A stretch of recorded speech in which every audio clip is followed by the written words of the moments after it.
Assalamualaikum warahmatullahi wabarakatuh.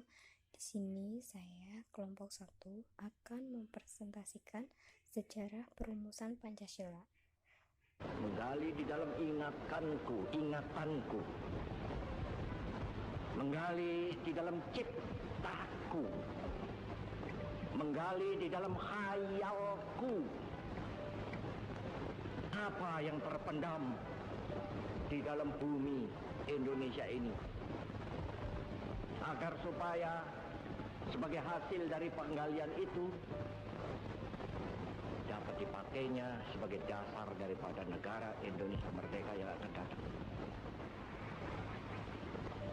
Sudah terbukti bahwa Pancasila yang saya gali dan saya persembahkan kepada rakyat Indonesia, bahwa Pancasila itu adalah benar-benar satu dasar yang dinamis, satu dasar yang benar-benar dapat menghimpun segenap tenaga rakyat Indonesia, satu dasar yang benar-benar bisa mempersatukan rakyat Indonesia itu untuk bukan saja mencetuskan revolusi, tetapi juga mengakhiri revolusi ini dengan hasil yang baik. Maka aku adalah sebenarnya utusan, wakil daripada revolusi Indonesia. Revolusi Indonesia ini bukan revolusi Soekarno, tetapi revolusi daripada seluruh rakyat Indonesia, dari Sabang sampai Merauke. Sejarah lahirnya Pancasila. Awal kelahiran Pancasila sebagai dasar negara dimulai pada akhir kependudukan Jepang di Indonesia pada tahun 1942.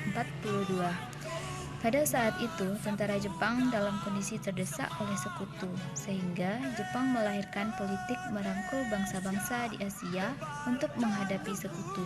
Hal ini dimanfaatkan oleh tokoh-tokoh Indonesia untuk meminta kemerdekaan kepada Jepang. Untuk mempersiapkan kemerdekaan tersebut, pemerintah Jepang membentuk sebuah badan bernama Dokuritsu Zunbi Chosakai atau yang disebut juga dengan BPU-PKI.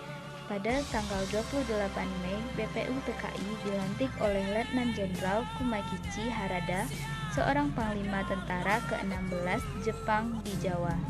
Tugas BPU-PKI adalah menyelenggarakan pemeriksaan dasar tentang hal-hal penting, rancangan-rancangan, dan penyelidikan yang berhubungan dengan usaha mendirikan negara Indonesia yang baru.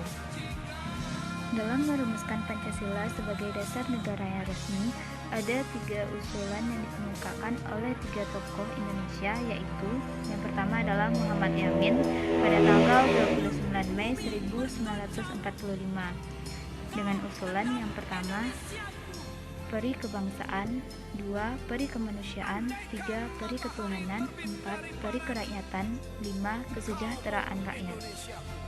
Usulan yang kedua oleh Mr. Supomo pada tanggal 31 Mei 1945 dengan usulan 1. persatuan, 2. kekeluargaan, 3. keseimbangan lahir dan batin, 4. musyawarah, dan 5. keadilan rakyat. Usulan yang ketiga oleh Insinyur Soekarno. Yang pertama, kebangsaan, 2. internasionalisme, 3. mufakat atau demokrasi, 4. kesejahteraan sosial, 5. ketuhanan yang berkebudayaan. Nama Pancasila itu diucapkan oleh Insinyur Soekarno dalam pidatonya pada tanggal 1 Juni. Katanya, sekarang banyaknya prinsip, kebangsaan, internasionalisme, mufakat, kesejahteraan, dan ketuhanan, 5 bilangannya. Namanya bukan Pancadharma, tetapi saya namakan ini dengan petunjuk seorang teman kita ahli bahasa. Namanya ialah Pancasila. Sila artinya asas atau dasar, dan di atas kelima dasar itulah kita mendirikan negara Indonesia kekal dan abadi. Sebelum sidang pertama berakhir, dibentuk satu panitia untuk merumuskan kembali Pancasila sebagai dasar negara berdasarkan pidato yang diucapkan oleh Insinyur Soekarno pada 1 Juni 1945, menjadikan usulan-usulan tersebut sebagai teks untuk mempromosikan Indonesia merdeka. Dari panitia kecil itu dipilih 9 orang yang dikenal dengan Panitia 9 untuk menyelenggarakan tugas itu. Rancangan mereka itu disetujui pada 22 Juni 1945 yang kemudian diberi nama Piagam Jakarta.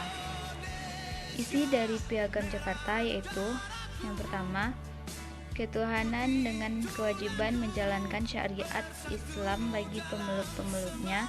2. Kemanusiaan yang adil dan beradab. 3. Persatuan Indonesia. 4. Kerakyatan yang dipimpin oleh hikmat kebijaksanaan dalam permusyawaratan perwakilan. 5. Keadilan sosial bagi seluruh rakyat Indonesia. Pada 10 Juni 1945 dilakukan sidang kedua perumusan terakhir dasar negara dan juga dibahas rancangan undang-undang beserta pembukaannya. Saat BPU PKI dibubarkan dan dibentuklah PPKI pada 7 Agustus 1945, namun PPKI baru dapat bekerja pada 18 Agustus 1945. Sidang PPKI pertama dilaksanakan di Pajengbon. Ada kelompok yang tidak bersedia menjaga persatuan bangsa, maka diadakan perubahan pada ketuhanan dengan kewajiban menjalankan syariat Islam bagi pemeluk-pemeluknya menjadi ketuhanan yang Maha Esa.